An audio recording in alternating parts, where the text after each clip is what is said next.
Hello all brothers and sisters, welcome to my YouTube channel, Lascar Raghul. Chapter 9 of The Science of Getting Rich by Wallace D. Wattles. Recording by Majlinger. Chapter 9. How to Use the Will. To set about getting rich in a scientific way, you do not try to apply your willpower to anything outside of yourself. You have no right to do so anyway. It is wrong to apply your will to other men and women in order to get them do what you wish done. It is as flagrantly wrong to coerce people by mental power as it is to coerce them by physical power. If compelling people by physical force to do things for you reduces them to slavery, compelling them by mental means accomplishes exactly the same thing. The only difference is in methods. If taking things from people by physical force is robbery, then taking things by mental force is robbery also. There is no difference in principle. You have no right to use your willpower upon another person, even for his own good, for you do not know what is for his good. The science of getting rich does not require you to apply power or force to any other person, in any way whatsoever. There is not the slightest necessity for doing so. Indeed, any attempt to use your will upon others will only tend to defeat your purpose. You do not need to apply your will to things in order to compel them to come to you. That would simply be trying to coerce God, and would be foolish and useless, as well as irreverent. You do not have to compel God to give you good things, any more than you have to use your willpower to make the sun rise. You do not have to use your willpower to conquer an unfriendly deity, or to make stubborn and rebellious forces do your bidding. Substance is friendly to you, and is more anxious to give you what you want than you are to get it. To get rich, you need only to use your willpower upon yourself. When you know what to think or do, then you must use your will to compel yourself to think and do the right things. That is the legitimate use of the will in getting what you want, to use it in holding yourself to the right course. Use your will to keep yourself thinking and acting in a certain way. Do not try to project your will, or your thoughts, or your mind out into space, to act on things or people. Keep your mind at home. It can accomplish more there than elsewhere. Use your mind to form a mental image of what you want, and to hold that vision with faith and purpose. And use your will to keep your mind working in the right way. The more steady and continuous your faith and purpose, the more rapidly you will get rich, because you will make only positive impressions upon substance, and you will not neutralize or offset them by negative impressions.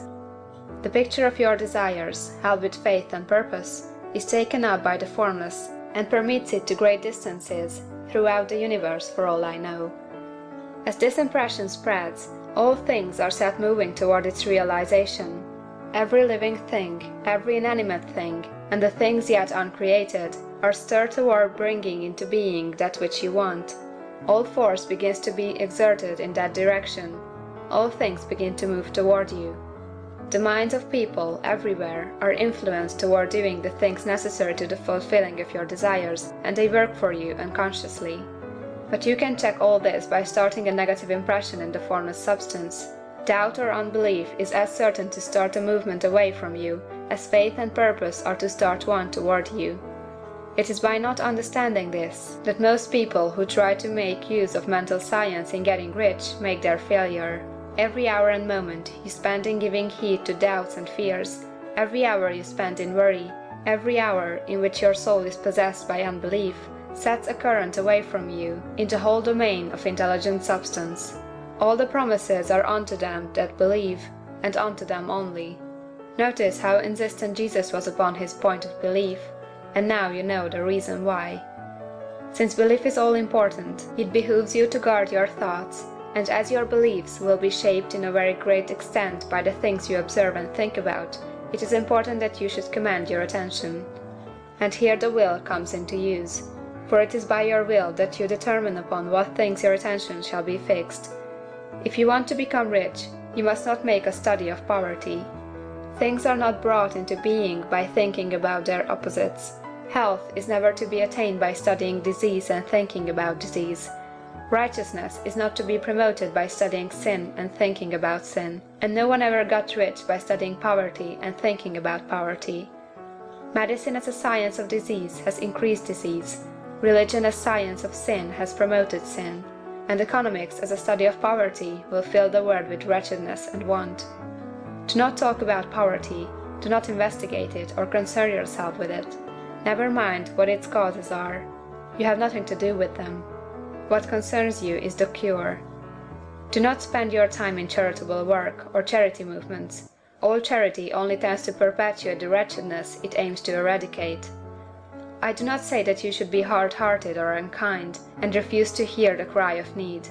But you must not try to eradicate poverty in any of the conventional ways. Put poverty behind you, and put all that pertains to it behind you, and make good. Get rich, that is the best way you can help the poor. And you cannot hold the mental image which is to make you rich, if you fill your mind with pictures of poverty. Do not read books or papers which give you circumstantial accounts of the wretchedness of the tenement dwellers, of the horrors of child labor, and so on. Do not read anything which fills your mind with gloomy images of want and suffering.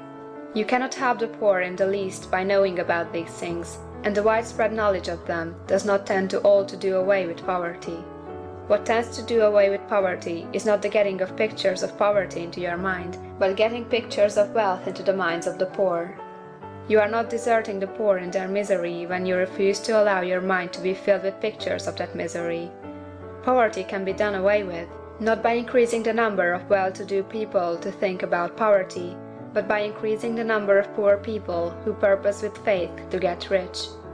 The poor do not need charity, they need inspiration. Charity only sends them a loaf of bread to keep them alive in their wretchedness, or gives them an entertainment to make them forget for an hour or two. But inspiration will cause them to rise out of their misery. If you want to help the poor, demonstrate to them that they can become rich. Prove it by getting rich yourself. The only way in which poverty will ever be banished from this world is by getting a large and constantly increasing number of people to practice the teaching of this book. People must be taught to become rich by creation, not by competition. Every man who becomes rich by competition throws down behind him the ladder by which he rises, and keeps others down. But every man who gets rich by creation opens a way for thousands to follow him, and inspires them to do so. You are not showing hardness of heart or an unfeeling disposition when you refuse to pity poverty, see poverty, read about poverty, or think and talk about it, or to listen to those who do talk about it. Use your willpower to keep your mind off the subject of poverty, and to keep it fixed with faith and purpose on the vision of what you want. End of chapter 9.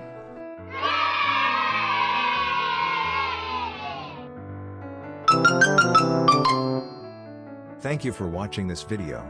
Thanks for your valuable time, my dear brothers and sisters.